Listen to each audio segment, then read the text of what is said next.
I think he's doing well in his rehab. He's not ready yet, but he's here. He's rehabbing. He's getting himself better, and we're certainly anxious to get him out here. Would he be ready to go before training camp? That's certainly our plan. If I had a crystal ball and could tell you all these things, I'd probably be making a lot more money and doing something different. But yeah, I mean, our hope is that he's going to be ready to go for training camp. So that's what we're pushing for.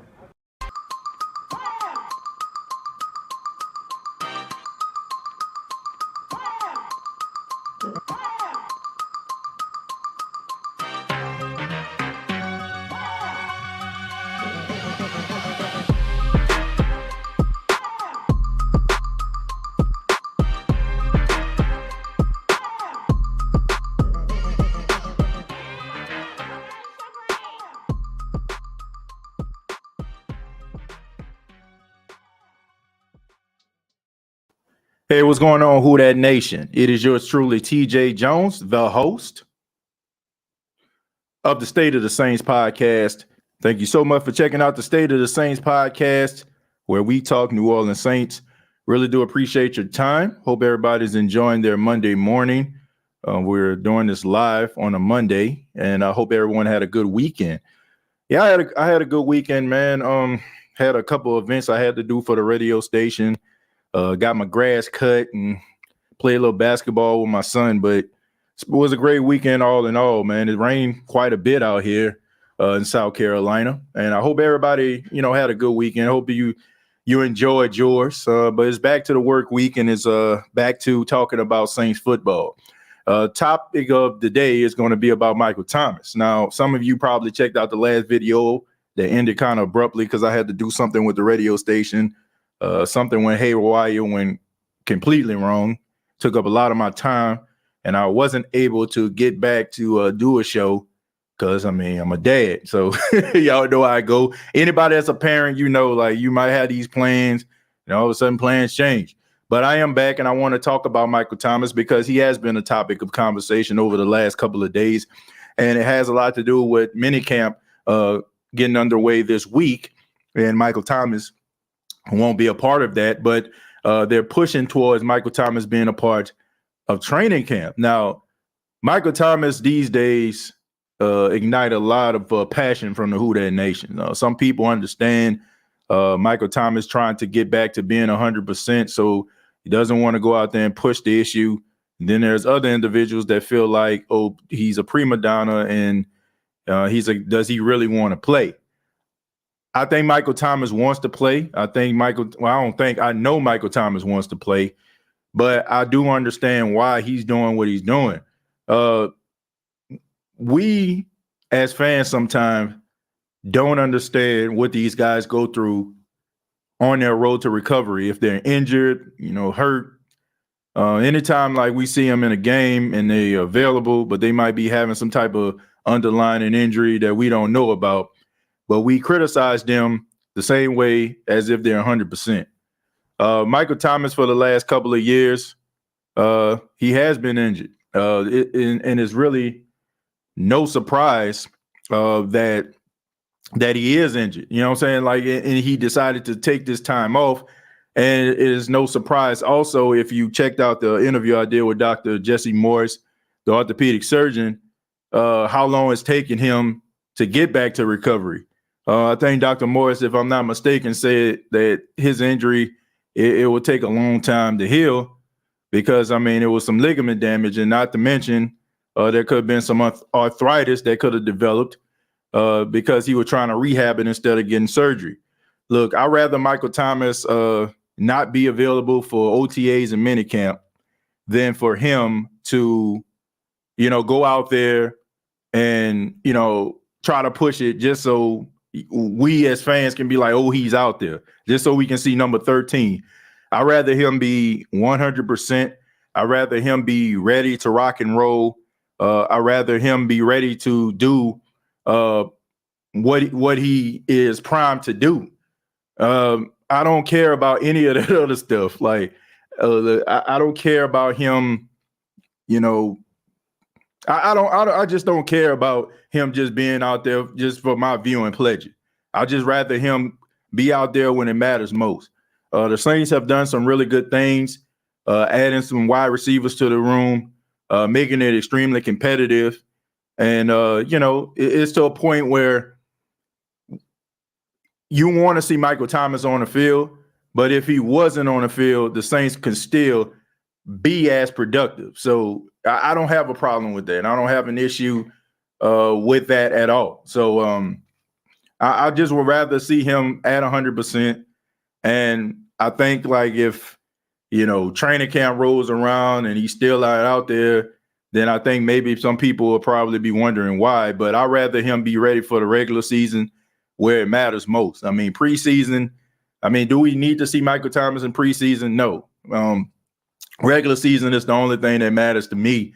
I don't think it's, let's see what Michael Thomas can do. We all know what he can do. We know that he catches everything that's in his vicinity, and we know he's a crisp route runner, and he plays with a lot of aggression. So what you see is what you get with Michael Thomas. So I don't feel that it's really necessary for us to be around here criticizing the guy and all that kind of stuff. I just say we have to wait until everything kind of comes out. Then, then if you have like some reservations about it after the finished product, then we can talk about it. I got 94 people watching this live right now. I just ask that everybody hit the like button if you enjoy the content. Also, I don't know if everybody noticed, there's a new Facebook page for the State of the Saints podcast, and I'm asking those that joined the previous page that I had to join the new page. So if you have not already, please join the new one. If you need the link, then I'll make sure I put the link in the comments so you can have that. Mr. D says people who would rather complain to see the man make sure he's 100% are just silly and really get on my nerves. Yeah, Mr. D, I just think that it has a lot to do with transparency. Like, we live in a world today, we want transparency. And the fact that people aren't getting newspaper after newspaper, article after article talking about Michael Thomas and his prognosis, people start to speculate. People start to make their own assumptions, because here's the thing, like, we want to know about everybody's business. We want to know everything about the NFL. We want to know everything about our favorite players. And if we don't, then a part of us gets frustrated by it. We get frustrated by the fact that we don't know this about a person, which I don't understand. You know what I'm saying? Like, I don't get it. Like, guys get hurt. I don't need to know everything about these guys' lives. I don't care. Like, these dudes have personal lives. As long as it's not affecting the team, I can care less.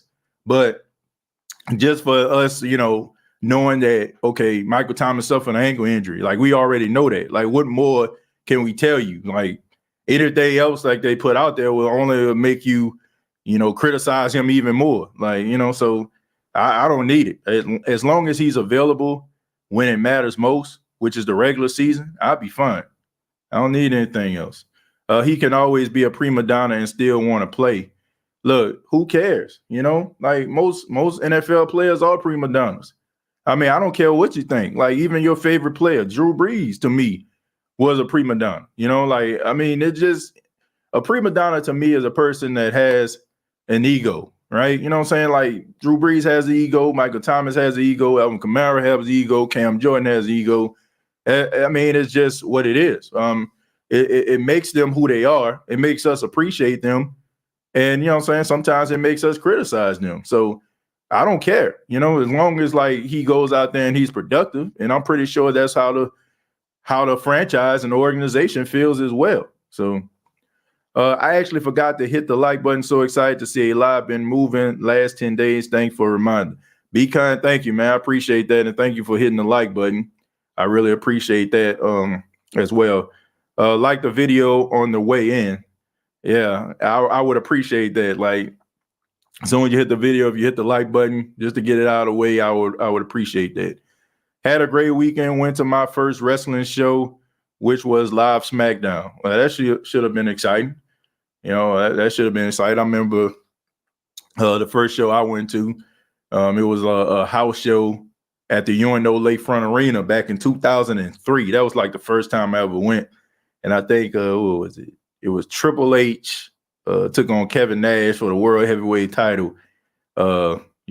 That's how long ago that was. So, and also, I mean, I've been to quite a few other wrestling events, but it's always fun, man. Like, it's great to see, a live show at times because I feel like they're more interactive. They're more interactive because, on television, everybody got their little spot, but for them house shows, they're a little bit more interactive, and that's what I like about it. Scroll down. So ready for the season. I think we all are. I think we all are ready for the season. I think we're all ready for some football, and all these storylines from the off season. I mean, this has been one of the most exciting Saints off seasons I can remember. Probably the most exciting that I can appreciate. Normally Saints off seasons are more nip and tuck, and sometimes we take it for granted because we kind of know what we're gonna get every year, right? When Drew Brees was a quarterback, we know we're gonna get some solid quarterback play. Alvin Kamara, Mark Ingram, we know we're gonna get some solid running game, running plays. But now it's like you got so many different storylines from every position, even the positions that solidified. Big storylines coming from the running back position. Alvin Kamara solidified himself as one of the top running backs in the league, but I mean, you got that trial that's looming over his head, looming over the organization in August. I mean, you got Jameis Winston, coming back from ACL injury. You got some issues at the linebacker position, where they have depth at that position. I mean, tight end. So we never seen an offseason like this. So it's weird, like going into a season with the Saints and not really knowing what you're gonna get. Right? We can anticipate like positive things, but we don't know how it's gonna go. Morning, TJ, here in Kansas City, Missouri, and we had some bad weather too. Yeah, I guess that was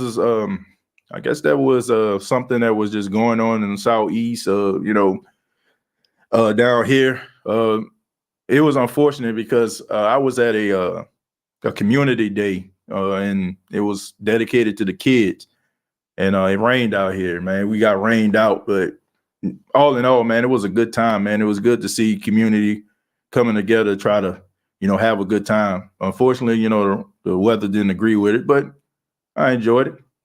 Still no news on AK though. I mean, ain't nothing you can say until August, like ain't nothing else need to be said. But I'm pretty sure he's gonna be there this week because it's mandatory minicamp, so you got to show up. People who would rather complain to see the man make sure he's 100. Okay, I think I read that already. I'm gonna scroll down a little bit. I think I read that. Thomas is ready to go. Dude, a Warrior Thomas going to come to life in week 3. They're taking it easy with him for now, as they should. I don't understand, like, what do people want to see? Like, what do people want to see that they haven't already seen from Michael Thomas? Like, what have you seen? Like, this dude catch everything. You know that he's a Chris route runner. I just think that people just are upset because there's a lack of transparency. It has nothing to do with Michael Thomas. Like, I don't know, man. It's like if Steph Curry, if Steph Curry wasn't available, what I'm saying? Like, that he can come off the bench and shoot threes or whatever. You ain't seen Steph Curry in like 30 days. If he come out there, he going to make a bunch of threes. I mean, when Michael Thomas gets out there on the field, I mean, he's going to do his thing. Yeah, him at 100% is better than having him on the field 50 or 60. We all know Michael Thomas play hard on the field. There's no doubt in that. And then also, man, I can have an appreciation for that because dude don't want to squander his legacy, man. I mean, legacy is important, and you don't want to just be out there just to be out there, man, knowing that you're not giving your best. Like the last time this dude was out here, I mean, you can tell he wasn't at his best. Dude couldn't even cut, I mean, he scored like 1 touchdown in that playoff game, but man, there was no reason why this dude should be out there. He was basically just out there as a decoy. And it's easy for us to say, man, well, you need to be out there. He can be a decoy. Well, man, if you can't cut, You know, I mean, that's one of the key things you need to know how to do, be able to do as a wide receiver. And if you can't do that, why are you out there? You know, so I can respect that. The deadly three: Thomas, Landry, and Lave, co-stars, Callaway, Deontay, and Taysom. Yeah, that's what we hoping. You know, we hoping that these guys, be able to put it all together. I think that is it's a good problem to have when you have three guys that are capable of catching the ball and taking over a game. You know, even though, Jarvis has been injured over the last couple of years. I mean, we know that he's extremely talented. We know Chris Olave, he's extremely talented. We know Michael Thomas is talented. And then you also have Hardy and Callaway. They're a good supporting cast. So we'll see, man. And don't count out Trey Quinn Smith, man. Don't count him out. Even though, man, we can make a whole show about, lack of production when it comes to him. But I just think they like him and what he brings to the table and what he is able to do. And I think that, Trey Quinn might play a little bit better because there's not much expected of him now. Like sometimes guys can let that pressure get to them and they try to play. I mean, it's in their head. And, I just think that the Saints were trying to make him something that he wasn't, and it's okay. Like everybody can't be a star receiver, but that don't mean that they, their production is not valued. I just think that there's a pecking order, in the words of Cam Jordan, there's levels to this, right? There's the stars, there's the elite guys, and, there's supporting cast. And, Trey Quinn just strikes me as a guy who, if you need a three in a corner every now and then, you know what I'm saying, he might, might shoot a shot. Like, dude is basically, if I can think of some guys, I don't know, Detlef Schrempf, Kyle Korver, give me some more guys.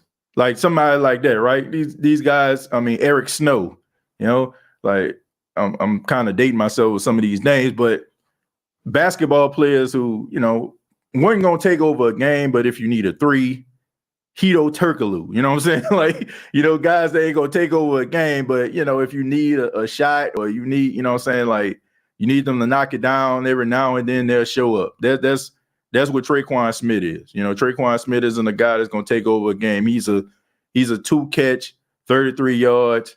Old Thomas open. I mean, old Thomas covered. Old Landry covered. Let me throw this Trey Quinn, and he get a couple of yards. So that's the way I look at it. You know what I'm saying? Like a bunch of like guys that never gonna be like an all-star, never gonna be an elite player, but there's a spot for him. Like, even if Trey Quinn don't make the team, like I can see Trey Quinn Smith going somewhere else and having at least about 3 or 4 more years in the league. Like I was listening to Christian Garrett. He was like, I think he said at one time, this was like a while back, he was like, Trey Quinn Smith is like one of those guys that probably won't be in the league in the next couple of years. I disagree. Trey Quinn has a skill set that's valued, in the NFL.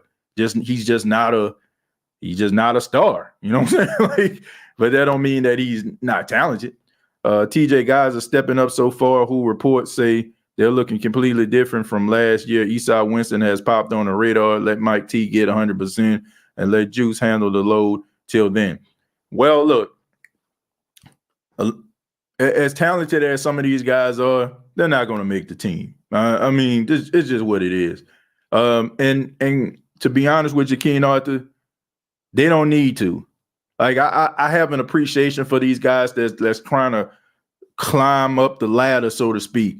But I'm tired of watching mediocre guys be on the field when they shouldn't be there. Like it is not necessary. Like I'm not saying that there's not a place for them, but they shouldn't be in a starting rotation.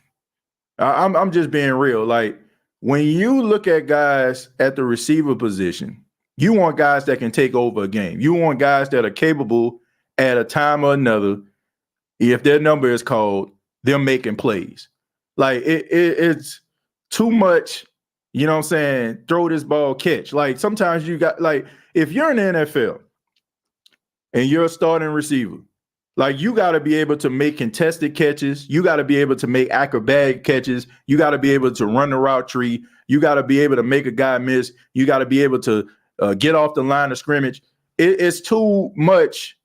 I hope, I wish, I pray that this dude show up. Like, I like what the Saints did because you have 3 guys that are capable of giving you 100, 120, 150 yards in a game. Right, as your starting 3 receivers. Chris Olave, if college indicates anything, he'll be able to transition to the pros. Jarvis Landry, we know that he's capable of doing that. Michael Thomas, we know he's capable of doing that.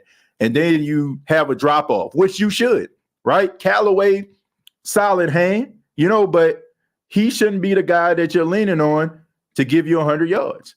Deontay Hardy, solid hand, but you shouldn't be counting on him to give you 100 yards. If Hardy giving you 100 yards, it needs to be off a 60-yard touchdown from Winston, like he did with the Green Bay Packers, what he did with the Washington football team, now Commanders. That's the way it should be. Like, I want to completely disconnect from looking at these Emmanuel Butler, Brandon Coleman type guys, right? It's okay to root for guys like that, and that's fine. But there's a reason why these guys weren't drafted, and I'm pretty sure there's a spot on somebody else's team, but I want legitimacy at the wide receiver position, and I want legitimacy at other positions, not a bunch of guys that I feel like I'm watching a reality show of, the long shot or something, I don't want that. I want legitimate talent, like guys I know that are capable. Like, I don't want to have to evaluate a guy because he's going to be a starter, a guy from, North Dakota Tech State or something like that. I don't know. It's fine to have those guys on the team, and it's a good storyline. It's a great rag to riches story, but I'm kind of tired of the rag to riches stories, man. I want guys that I know that are capable of making plays. And some of these guys, man, like it shouldn't be this way. I mean, go on special teams. Perfect timing because I'm getting the oil change and the tire rotation. I got a little time to watch. Well, I appreciate that, Swags, man. Appreciate that. Glad I can help. Jerry says, I'm still worried about the tight end position unless we're going to run from passing formations. Well, I'm not too concerned about the tight end position because the tight end position been trashed for a while. It's just what it is. It's just the truth. It has been absolutely hot garbage. It's been horrible for years. You know what I'm saying? Now, I mean, we're going on about 3 years where there's not much, or, you know what I'm saying, like not much production or production you can really count on from the tight end position. Adam Troutman, a lot of people are, off that train.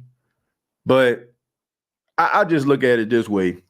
I think when it comes to Adam Troutman, I think our expectations of Troutman is what makes us mad. Like, it wasn't anything that he showed. It was just the fact that we seen his upside, we seen his ability, and we felt like that was the start of something. I mean, dude was a 3rd-round pick out of Dayton. I don't know. Like, I just think that we seen his upside, we seen his ability to catch, and we start thinking about what he can possibly be, including myself. I mean, I was like, dude had the capability of having a skill set like a Gronk, I mean, that was my expectations of him.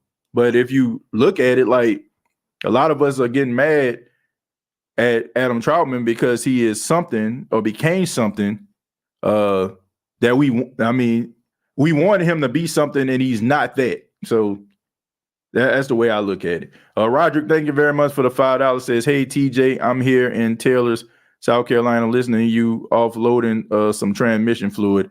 I appreciate all of what you do for us fans. Roderick, thank you, man. I appreciate that. I love doing this show. I love talking Saints football. I'm going into my 5th year actually doing this show. Man, almost 10,000 subscribers on YouTube. And I think, I say this humbly. I think this is the best Saints podcast out there. I say this humbly. So I'm not saying that they ain't got other great podcasts out there. I just think this is I'm kind of biased, but I think just the best. Chris Jackson, thank you very much for the $4.99. Says, do you think Callaway will be let go if Landry catches 75 receptions and become the number 2 receiver for another team? No, I don't. I don't think that he's going anywhere because, look, here's the thing. You got to be careful. I said at the beginning, this is a good problem to have. You also got to look at it from a depth standpoint. I expect Callaway to be better because here's the thing. You go from being the number 1 receiver to like the number 4, number 5 guy. Now, if I look at the same schedule from last year, let me pull it up. Let me pull up the same schedule, right? As just bear with me.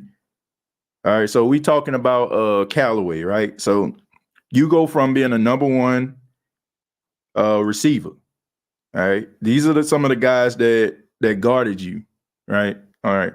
So Jair Alexander with the Packers. You had J.C. Horn. You had look, I'm just looking over this list. Carlton Davis.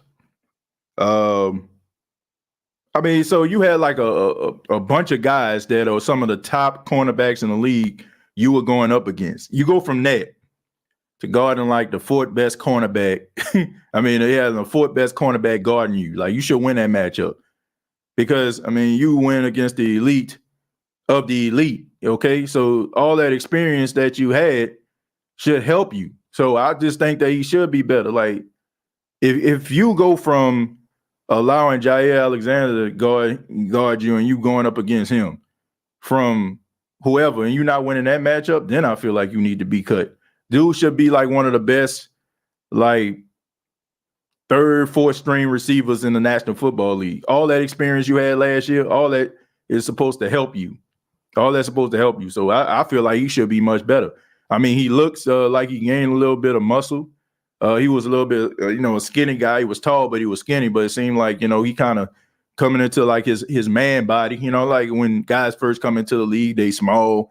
They got to get in their strength and conditioning. They got to kind of beef up a little bit. So, he's going into his 3rd season. So he's starting to like, develop himself into like, a solid NFL player. So he should be able to win his matchups. If he's not winning matchups against 3rd string, 4th string cornerbacks, that's a problem. The rag to riches story. Thank you very much for $2. Says TJ then got sick of us.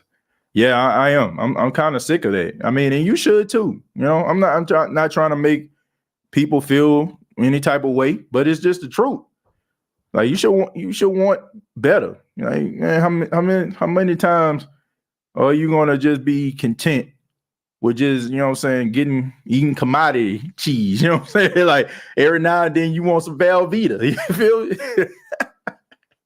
Like sometimes like you want something better, right? You want some Velveeta. Okay, nothing wrong with commodity cheese. I was raised on that, right? Maybe you were. I don't know. If you weren't, fine. But I was, But, I was raised on commodity peanut butter. Every now and then I need some Jif. And as you, as you start to transition, start getting better, you want a different variety. Like, I'm tired of it. Like, I'm tired of watching undrafted guys like come in and, man, I gotta hope that these guys pan out.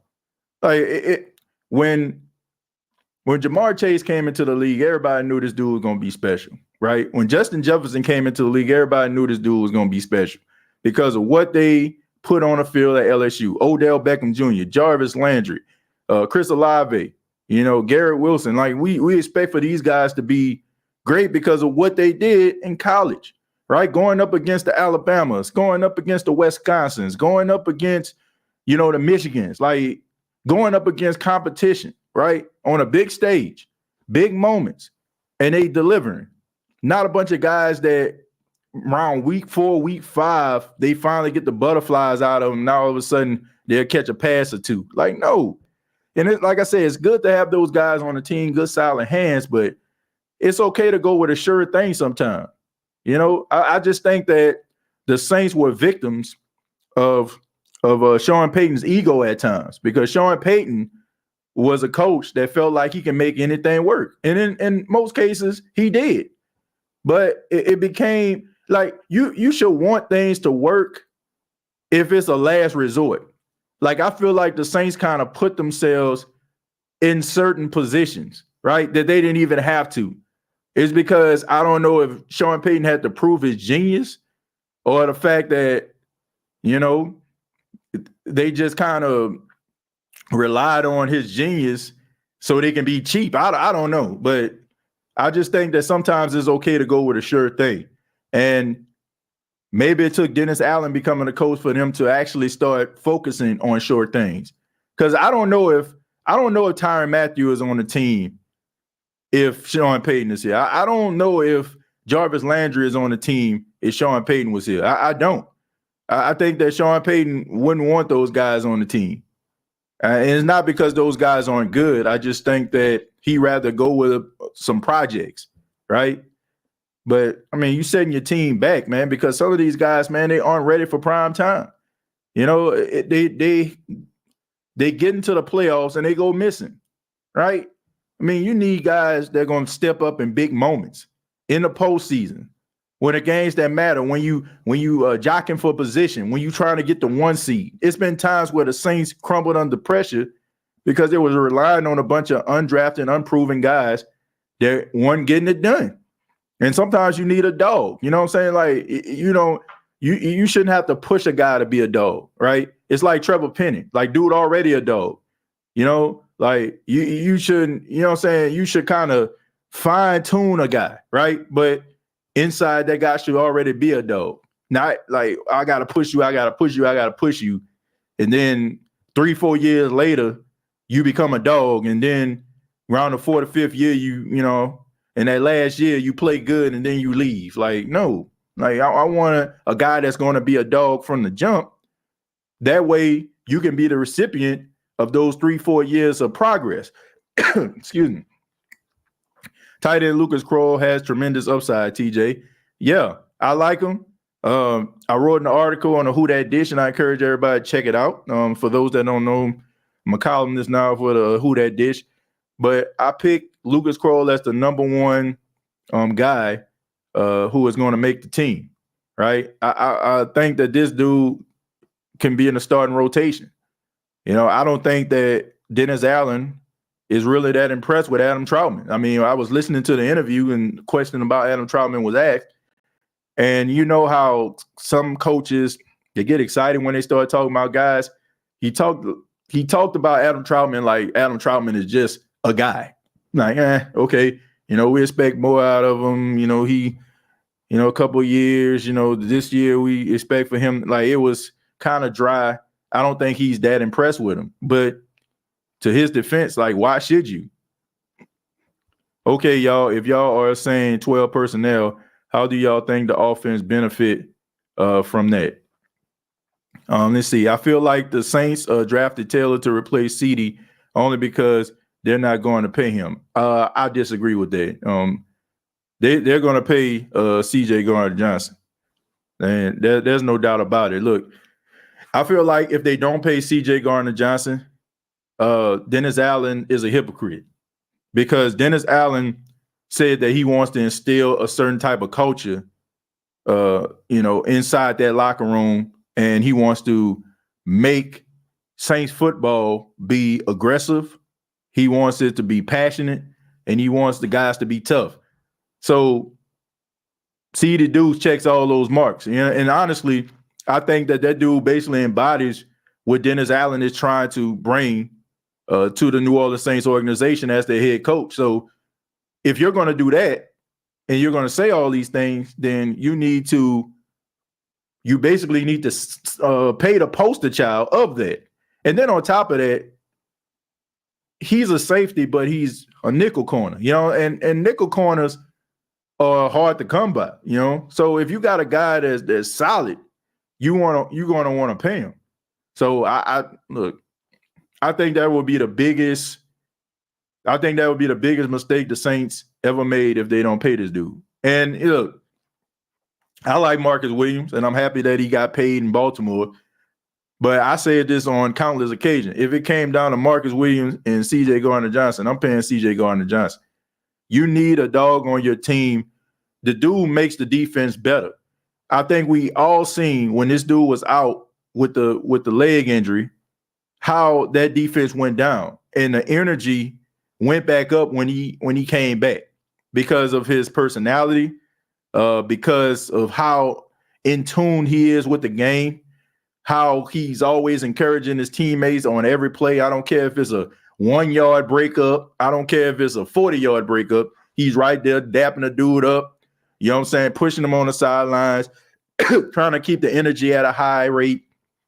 You need a guy like that on the team. So I just think that if you're not going to pay a guy like that, that's extremely hypocritical because the dude embodies what you said you wanted this team to be under your watch. So I don't, but as far as Alontae Taylor, I don't think so. I don't think that he's there to replace CD Deuce. I do, however, feel like he is there to replace somebody. You know what I'm saying? Like, it is not a Paulson Adebo. You know what I'm saying? Paulson Adebo is not the guy that he's going to replace. You know, like I don't feel that way at all. I just think that he's going to be one of those guys that's going to be in that rotation. And he's going to be a guy that's going to see a significant amount of playing time. Who that, TJ? I've been watching you up to 2.5 years. Elbow cough. Let's see. Saints would be foolish if they don't pay CD. I agree. The real OG D Moore like protection just in case you can't resign CD. Yeah. I mean, yeah, you gotta put your ducks in a row, but I think that'd be a huge mistake if they ain't pay him. Tyrone, thank you very much for the $5. I appreciate that. Keno, thank you for the $2. Said TJ, what does a deal for CJ Gardner-Johnson look like to you? I would say based on his play, I'll say I'll sign him to a 5-year deal. 5 years, like 5 years, $65 million, something like that. Something in that neighborhood. I mean, you don't pay him like a top corner because he's not a top corner, but you also have, you know, and he's not on the outside. Like, you know, those are like the $90, $100 million contracts. You know what I'm saying? For guys that are like lockdown, shutdown, like a Lattimore, like a Jair, guys like that. You know, guys you can put on the outside and just leave him alone. Him playing the nickel, I think you have to take account for that. Even though he plays as a safety, you can't pay this dude as a safety and he playing nickel. So you have to have that appreciation. So I would say in between, like I say, 60, 65, even 55. You know what I'm saying? Like something like that. You know, but having a like he should be making close to like 15 million a year.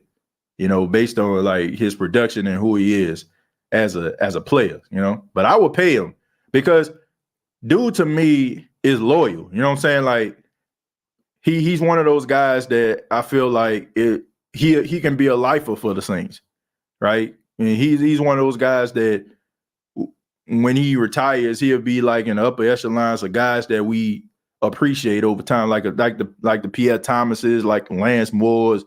You know, guys like that, you know, like guys that we have an appreciation for and, you know, be one of those mainstays.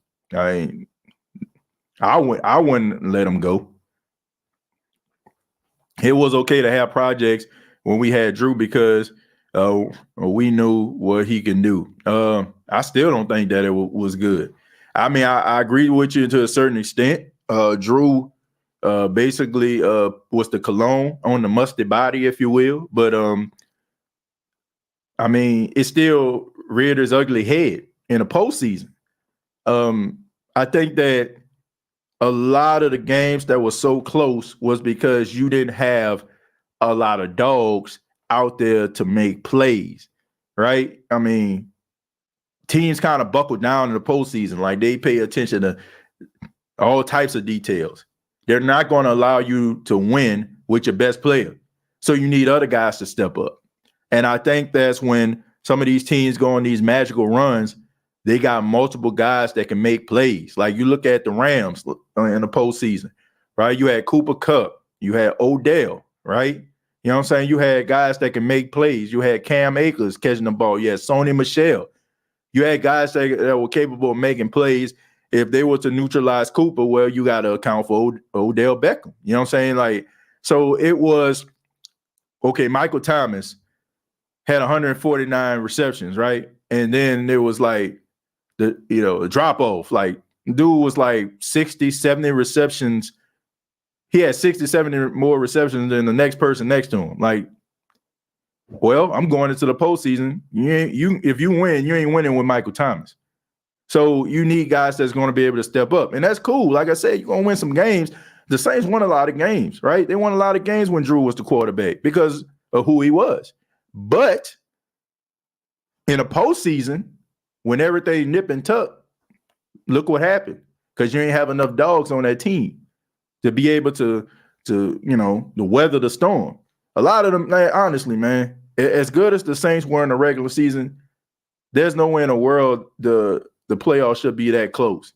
Like, I think we get mad, justifiably so, with the referees, but how good would it feel if we didn't even need the referees to decide the fate of the Saints? I mean, a lot of those games, the referees was in a position to decide the fate of the Saints because they didn't have enough dogs to be able to get over that hump. Let's see, Deuce is a great, a dog that protects and goes for the throat by nature. Yeah, I mean, look, dude is a dog. He's incredibly talented. He's passionate about playing football, and he loves it. You know what I'm saying? And I just think I have a respect for this dude because he's unapologetically himself. Like, you know how some guys just play the part? That's not him. He doesn't play a part. That's really who he is. I knew he was special. Was the game where they played the San Francisco 49ers. And we know about that last play. It was a 4th down. Jimmy Garoppolo to George Kittle, right? Dragging Marcus Williams and them. And the next day, they asked him about the play. He said, man, I'm a rookie. He said, I'm young, man. He said that play, basically saying that play wasn't going to define me. He said, I mean, it is what it is. He's like, yeah, we lost. He's like, but he said, I'm rookie. I'm growing. I'm developing. And he didn't let that get to him, So it was at that point I said, man, this dude going to be special. Because if you got that type of amnesia when it comes to like a humiliating play like that, because, I mean, we know San Francisco, anytime, they talk about George Kittle, that play comes up. So if you have that mental makeup to a point where you don't let stuff like that define you, that's a testament to your greatness. So it was like, I've always had respect for this dude. Like, from that point on, I didn't care what he did. Like, everything else he did, I mean, was expected in my book. But that was when I knew this dude was special. When you can look the media in the eye and say, yeah, I messed up, but I bet you ain't gonna happen to me again. And you don't really see him really getting beat on plays that much, do you? And every year he's been in the Saints uniform, he's got better and better. And the next time when he played the 49ers, that dude was all over the field. I mean, I don't know if y'all noticed that or not, but the game where Drew Brees broke his ribs, right? When Streets, hit him, but if you look at that game, man, CD Deuce fingerprints was all over that game. TJ, I know you don't see Taylor as a depth only. Where do you see him playing? Where do I see him playing? I see him playing in the nickel. I see him as a nickel corner. Look, man, the Saints made a trade with the Houston Texans. And man, dude name escapes me. Somebody help me out with this. Dude with the dreadlocks, cornerback. Dude name is escaping me. I've been trying to think his name for the last few minutes.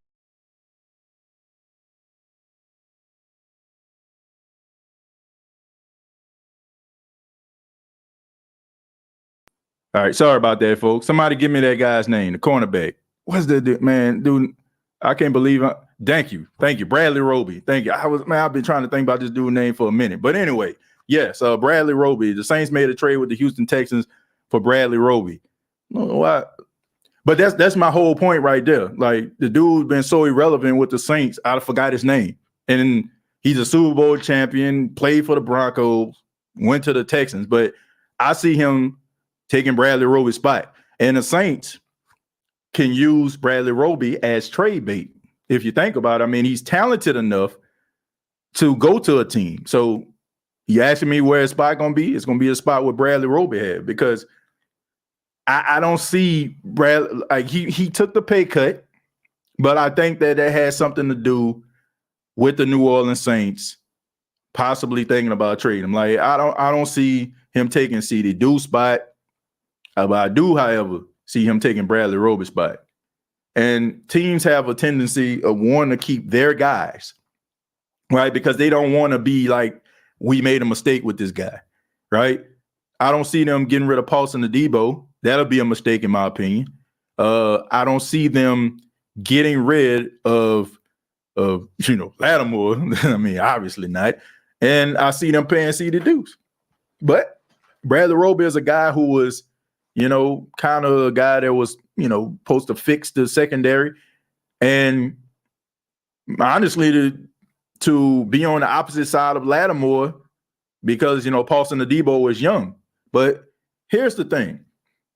I don't think anybody ever paid attention to this, but follow me. The Saints traded for Bradley Roby, but he wasn't in the starting rotation more times than not. I mean, that tells you something right there. So that means the Saints thought that he can beat out Paulson Adebo, and he couldn't. So, and now you drafted another guy. So to me, I think that the New Orleans Saints are going to end up trading this dude. Like, seriously, I think they're going to end up trading Bradley Roby, especially if what we've been seeing and hearing out of camp when it comes to Alontae Taylor. So I can see Bradley Roby being, which would be a great thing, because the Saints, they made some trades, right? They made some trades in order for them to move up to some spots, and they lost some draft picks. So maybe Bradley Roby can add a draft pick, and also, add a compensatory pick, right? If he plays well enough with the team that they trade him to. So that's the way I look at it. So he's going to be in the starting rotation. I see him taking Bradley Roby's spot. I could not think about his name for the life of me. I was like, man, what's this dude's name? Yep. Completely slipped my mind. Justifiably so, by the way. Can't wait to get a black Jameis Winston jersey for the season. Going to wear it Atlanta style. Small medium to show off the guns. Them mediums. Yeah, man. Look, I'm excited to see what Jameis Winston can do. I think that Jameis is going to really make some noise this season. I think that with the combination of a lot of these talented receivers, and then alongside the running game, which I feel like they're going to put a lot of emphasis on, I don't think that the Saints are going to be one of those teams that are going to be throwing the ball all over the place as much as people think they are, But I do think that they're going to, have a good balanced attack, which they should. You got talented running backs, you got talented receivers, and you should utilize both. Man, I like the USFL replay system. The NFL needs to incorporate that. Look, I think that the NFL likes to keep the things the way that they are for the media's sake, right? Because now you can have Monday morning quarterback. Was that pass interference? Was it not? Was it holding? Was it not? Like they do that because it keeps the product interesting. It's like with Major League Baseball with challenges and stuff like that. They fight against that, right? Because they it takes away the pageantry, the suspense of baseball. Well, no, because you're basically deciding the fate of guys, and sometimes you're not right. So sometimes you need that eye in the sky, if you will, to try to intervene, because you got a lot of teams out here that get screwed over because of the replay system. But I think they like that because it keeps the product interesting. It makes for a great storyline and great barbershop debates. But I mean, I can tell you who don't like that. That's those teams out there that get screwed by it. TJ, who is Alontae Taylor here to replace? I already mentioned that. Do you believe the Saints are going to renegotiate Taysom Hill contract? Is he healthy? I mean, look, Taysom Hill is there for the long haul, and he has like a different type of contract. So if Taysom Hill plays well, he puts himself in the ballpark to make a substantial amount of money. So the way that the Saints structured that, like if he play quarterback, he gets so much money. Play tight end, he gets so much money. So they want to put him at the tight end position. So if he plays well, then he gets that tight end type money. So it's win-win for him, you know.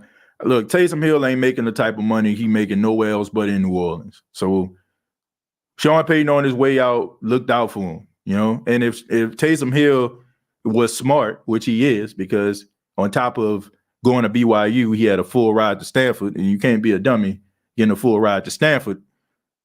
If I was him, then I'd be content. I mean, you 32, about to be 33 years old, and you still playing the National Football League. So it's rather you can still go out there, be a key part of offense, or you can sit on the sidelines, get a clipboard, you know. But I don't see you making Chase Daniel type money because people don't respect you as their backup quarterback like that. They respect you for being an all-around football player. So to me, if I'm Taysom, this is my life now. You know, you did the quarterback thing, didn't pan out. Okay, you can play quarterback, but not at an elite level. I can play quarterback, but not at an elite level. You know what I'm saying? Like I can throw the ball to a receiver, I can throw a ball to a running back, right? But you know, not at an elite level and not at the level where teams feel like you can win a championship, where they can win a championship. TJ, I know injuries are part of the game, but I want the guys to go at it in camp, but be super careful not to get seriously injured. Am I tripping? No.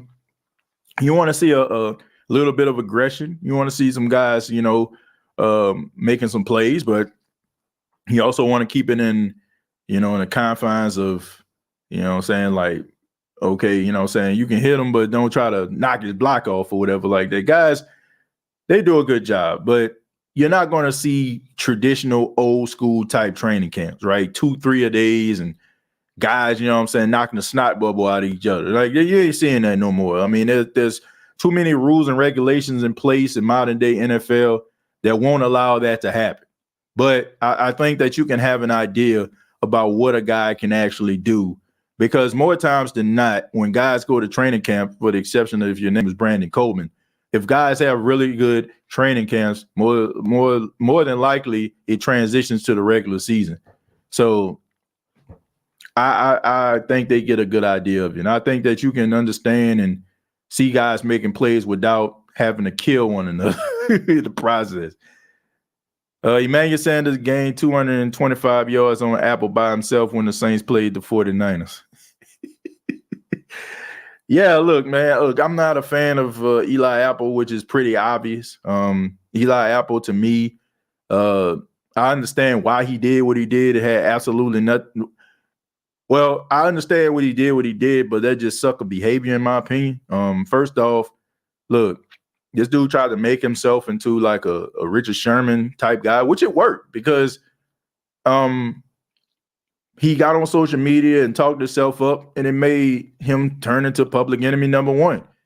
But I mean, it came crashing down in that Super Bowl when he gave up that go-ahead touchdown to the Rams. So it worked, but it didn't.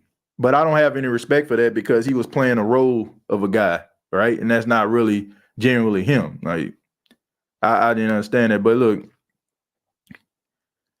I mean, he got re-signed by the Cincinnati Bengals. They like him for some apparent reason. I mean, look, he's not the worst cornerback I've ever seen. I will say that. I mean, he's not the worst. I just think that we just don't like him, definitely for his comments that he said about New Orleans and the Saints organization. I mean, we don't like him for that, but he's not the worst cornerback I ever seen. Like, he ain't like Fred Thomas bad. Like, he made some plays, you know, regardless of like if you liked him or not. He had a little stretch where when Lattimore was down, he actually was the number one corner and he actually stepped up. So I'm not going to completely knock him. I don't like him because I won't say I don't like him, but I don't respect him because I feel like he fake. I don't like fake people. I don't like people who try to pretend to be something that they're not. You know, I'm one of those individuals. I can kind of read people. I mean, it kind of goes with the whole communication thing. That's what I was taught. And you can tell like who the real dogs are and who the puppies are, you know, and he just strikes me as a Chihuahua puppy, you know what I'm saying? Like has barks real loud, but when it get up close, you just realize it's just a small dog, you know what I'm saying? Trying to compensate from being a small dog. You know, that's who he is. If you're not that, you're not that, right? So that's the way I feel about it. I don't know about you. I just don't respect that. I don't respect frauds, you know. I'm looking forward to the Saints defense being a top 5 all season. Well, it should be. And Dennis Allen should look. I don't think it's a coincidence that the defense was really lights out when Chris Richard came to the Saints. I think Chris Richard being a co-defensive coordinator is going to help the Saints take that next step. If you look at every top defense in the league over the last couple of, I say last 5 to 7 years, Chris Richard was somewhere around. Even with them sorry Cowboys, like he had Lathan Vander Esch and Jalen Smith out there looking like, you know, like like the new Dome Patrol or something like that. You know what I'm saying? Like he had those guys out there. He was with the Seattle Seahawks when they was the Legion of Boom. Like dude was around. So I don't think it's a coincidence that you seen the best play out of the secondary when this dude showed up. We ain't seen a bunch of guys not turn their head around. Ball placement, those guys were right there. Like you didn't have to wonder and get nervous like when the quarterback throw it deep and they start to like sling that camera to see if, you know, a pass is caught. I mean, he pretty much solidified that, and I think he's going to help solidify that defense too. You can never have too many great minds in a facility coaching one position, you know? You can never have that. Nice to see a State of the Saints stream on a Monday morning. I'm happy that you're here, you know? Shouts out to everybody here. 178 people watching this right now. If you have not already, please hit the like button. I appreciate that. I hear people trying to give our defense a nickname. I hear Juice Boys and Debt Row. Which one do you like? Who that nation? Look, I don't need no nickname. Just go out there and play, you know. But I guess, you know, you got to have like some type of identification. I mean, they can be whatever they want. As long as they ain't, you know, as long as they ain't the beat deep boys, you know what I'm saying? Like, as long as they ain't nothing like that. As long as they're not giving up big plays. You know, they played really well these last couple of years, man, and I like to keep that momentum going. TJ, they could be some offensive calibration issues because Jarvis and Mike T have the same strengths and run the same routes. That is true, but I just think, to me, I gotta see. I gotta see because I think that a lot of us get this perception that these guys aren't capable of doing nothing else. But we have to think about when Jarvis was in Miami, like Ryan Tannehill was his quarterback, and Ryan Tannehill ain't in that thing out like that. You know what I'm saying? Like he not. You know, Baker Mayfield, he could air that thing out, but at the same time, Odell Beckham, Donovan Peoples-Jones was the guy that was throwing it deep, so he was more of a slant guy. Michael Thomas, you have to go back to his rookie year, man. He wasn't out there just running, you know what I'm saying, 10 and ends and, you know what I'm saying, like, you know, out routes. Like he was like getting behind guys, catching the ball deep, you know, like, so I just think that the Saints were trying to compensate for the lack of arm strength for Drew Brees. And in the process, we created this narrative about who Michael Thomas is as a receiver. I feel like this dude can do a lot more than what we actually saw over the last couple of years. I think Jarvis is capable of doing more than we've seen over the last couple of years. So I think that, yes, they are kind of similar when it comes to build, route running ability, even like catch radius, but there's a way for Michael Thomas to do his thing and Jarvis Landry to do his thing and not look like conjoined twins in the process. So I just think that we need to wait and see, because now we have a quarterback in Jameis Winston that is capable of making all these throws and maybe being able to change the way that we look at some of these guys and their skill sets, if that makes any sense. And word about who will start at quarterback for Atlanta, or is it too early? Look, I don't care, like Marcus Mariota, I'm happy that he gets a second chance. And I'm not going to say, man, Marcus Mariota is trash, because if I'm going to say that, then it would be almost like me being hypocritical, because dude went to like bad situations altogether. And, if I'm gonna say that he can't be fixed, I got to say the same thing about Jameis. And I do feel like situations and where you go and who coaches you matters. So I'm not going to say that Marcus Mariota isn't capable, but I will say this. It's going to be interesting, man. It's going to be interesting to see this quarterback battle. I mean, Marcus Mariota to me is a placeholder. The best thing for him to do is to have a solid season where he can go and put himself on the open market and possibly get another starting job, right? Or, if he plays well enough in preseason, just like Teddy Bridgewater did with the Jets, he can find himself playing for a team maybe like the Seattle Seahawks or something like that. I mean, and if both of these guys really show up at the quarterback position, right? If they both show up, it's almost like Matt Flynn and Russell Wilson, right? Matt Flynn was supposed to be the starting quarterback for the Seahawks, but Russell Wilson played so well that he made Matt Flynn expendable, right? So if both of these guys play well, right, in preseason, and the Atlanta Falcons are like, man, okay, Marcus, like, man, we think that you both played well. We're going to go with the young gun.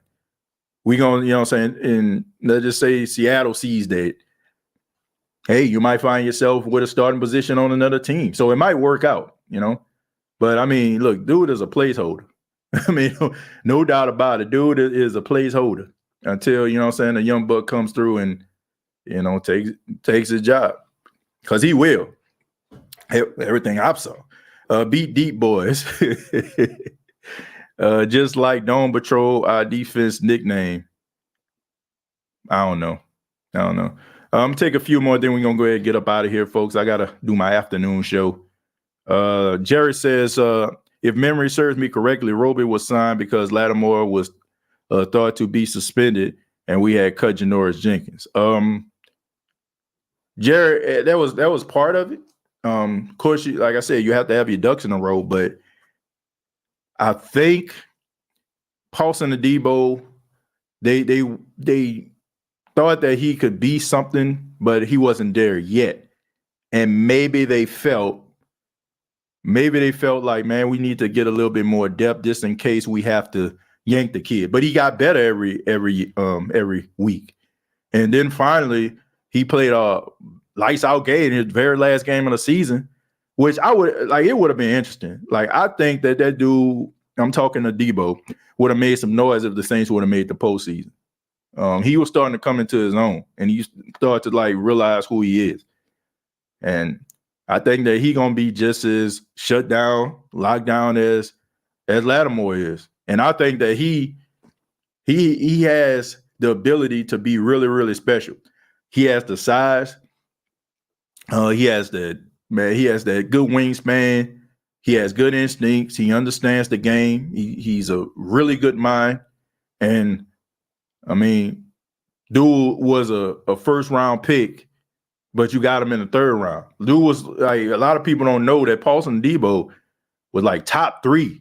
The only reason why he dropped is because the Pac-12 decided late that they were going to have a season, and he decided to shut it down during the pandemic, and that kind of, pushed his draft stock down. But the Saints got a first round pick in the third round in Paulson Debo. So people like, I don't know about him. Like, dude is a really smart player.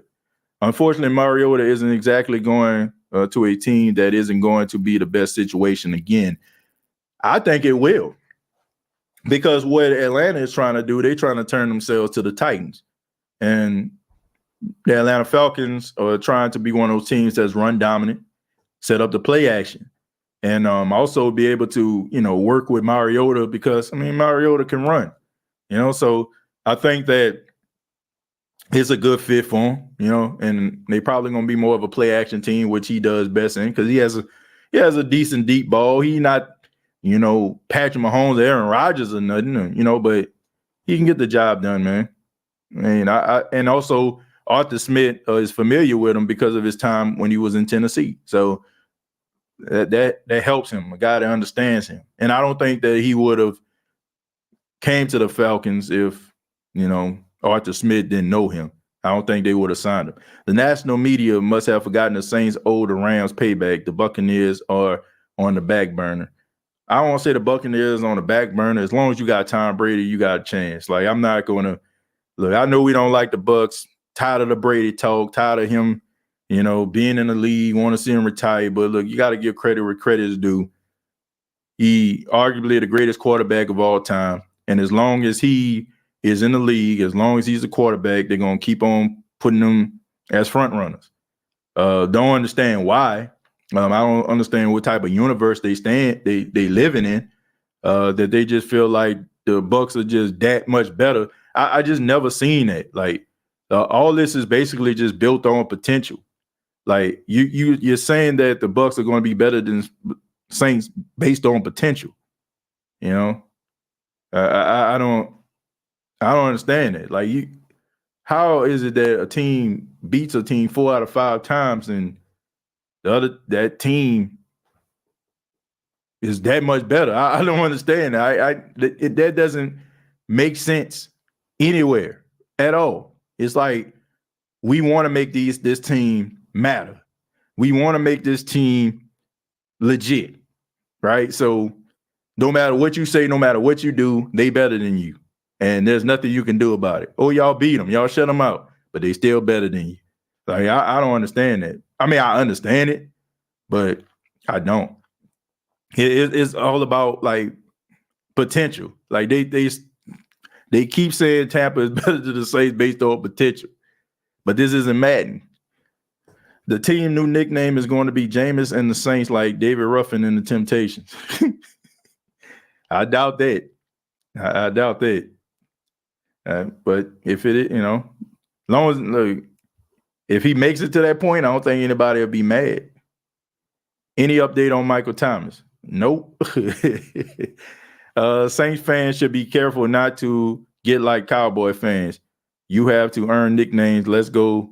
Let's get some skins on the wall. Well, ain't nothing wrong with talking about possible nicknames, Darkness, But I agree with you. I'm not real big on nicknames, As long as they go out there and they play well, they don't need a nickname, Of course, somebody's going to come up with one because that's just the way that it goes. Villa and Keem Hicks are going to be disgusting, though, as a Saints fan. Yeah, man, Keem Hicks' motivation, don't like the Saints, don't like the way that he was traded to the Patriots. Always brings a little bit of extra every time he plays the Saints. And Villa, basically the dude is just a huge human being. So, yeah, they're going to be a problem, but that's why you need guys on the offensive line to step up or step aside. Eli Apple was better than Sterling Moore, though. That's not saying much, man. Jerry, that's not saying much at all. TJ Will, your Jackson State Jaguars beat my Grambling Tigers and also win the SWAC. Jackson State Tigers, by the way. But yeah, so I do feel like Jackson State is going to win the SWAC. They swept the SWAC last year, like ran the gauntlet. Took a team like Louisiana Monroe to the limit, even though they kind of the bottom tier of Division I schools. But yeah, I expect for Jackson State to win the SWAC. I expect for them to win it. The Heritage Classic too. The Heritage Bowl, I should say. I expect for them to win that too. Look, they recruiting out the wazoo, and Shedeur Sanders Had his first year as a starter. Should get better. Game should slow down a little bit for him on a college level. And then you got all them dogs out there, man. You got Travis Hunter out there catching everything, playing both sides of the ball. Look, I'm just being biased, but I don't think those games gonna be close. Like, to be honest, like if all indications of everything that I've seen indicates anything, those games not gonna be close. Like, it's gonna be like ridiculous, and it should be. You got all that talent. My dad is in town until Wednesday. That's great to hear, Jerry. It's always good to hang out with family and stuff like that. Suh would be a good pickup to fill the void at D tackle. I'm not a fan of Ndamukong Suh. Talented player, but I just don't really care for a guy like that. I'm buying to, oh man, he a dirty player. That's not what I'm talking about. Ndamukong Suh, to me, is a mercenary player. He sells himself to the highest bidder. And that's fine. You know what I'm saying? Like, you're a businessman. Football is a business. I get all that. That's cool. But here's the thing. Ndamukong Suh never really took that next level to great. Like, coming out of Nebraska, I said this on the last show. Coming out of Nebraska, this dude was like one of the best defensive players I ever seen. But to me, in the NFL, at times, he was just a guy. Like, you don't say that kind of stuff like Warren Sapp. Warren Sapp was never a guy. John Randall was never a guy. Aaron Donald was never a guy, right? I just think that Ndamukong Suh doesn't love football the way that you would think that a great player would. I think that he was good at it to a fault. Like, he was just strong as an ox and really talented. But I don't think that he really cared that much and eat, sleep, and breathe football the way that you see some greats do. Because if he did, it wouldn't even be close. Like, Aaron Donald would have come along anyway, you know what I'm saying, and been right there with him. But would you say that Ndamukong Suh leaps and bounds is better than a guy like Geno Atkins? No. You know what I'm saying? Geno Atkins or Akeem Hicks. Like, I mean, I don't know, man. I'm just not a fan of that. Like, I want guys that have that aggression, that have that willingness to be great. I don't get that from Ndamukong Suh. I just think that he was just good to a fault and like, okay, I can make some money in doing this. I would love to pick up Suh, Quan, OBJ, and etc., but it's only so much cap space left. Yeah, I mean, that would be interesting. But, man, I like the Saints rotation, on the defensive line. I mean, Shy Tuttle, Malcolm Roach, David Alumada. You got Peyton Turner, can play both outside and in. So I like the rotation. I don't have no problem with it. I don't think nothing went wrong with it. Teams went running for 100 yards on these guys every week. I just think that, if you're getting a guy like Suh, it's just namesake. But I think those guys did a good enough job. The swag was irrelevant until Florida joined Deion and FAMU. No, I disagree with that, man. The swag was always relevant. It depends on how you looked at it. Like, yeah, did it put a spotlight on them a little bit more? Yes, but if you went to HBCU or from HBCU town, you have an appreciation for swag football. I mean, that's just what it is. But yeah, I agree. They brought it to a different level, but I mean, that had a lot to do with Deion Sanders. Deion Sanders and who he is. I mean, the dude, the greatest cornerback of all time, and he's a larger than life personality. So when you have that come into a conference, of course, it's going to give you that attention. And then on top of that, I mean, he was on some of the major sports shows. He was on CBS Sports at one time. He was on NFL Network at one time. Like he goes on all these shows as guest. So of course, it's going to give attention.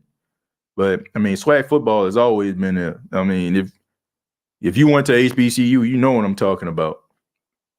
But I will say people care about football more now than they ever did going to a football game.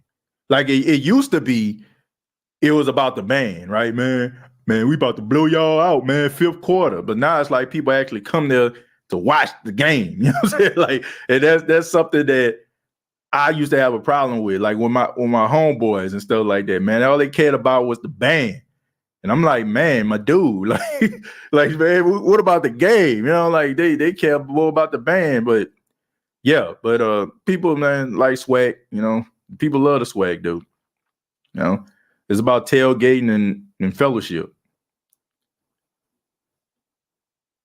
It was said that Carl Nicks would give all Suh can handle in practice. I agree. Carl Nicks was one of the most underrated, one of the most underrated players in the NFL. You know, it's unfortunate his career ended the way that it did too. You know,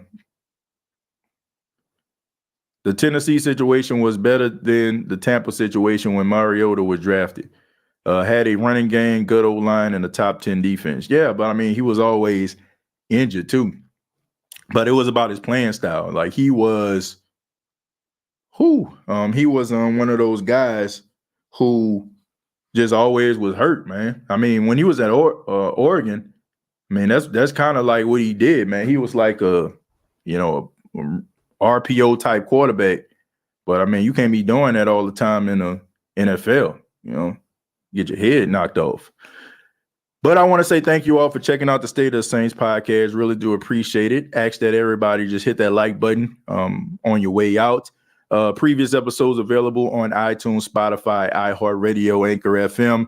Also check out the new State of the Saints podcast page that's available right now. Had to shut down the old page. Page got hacked. Lost my old Facebook account.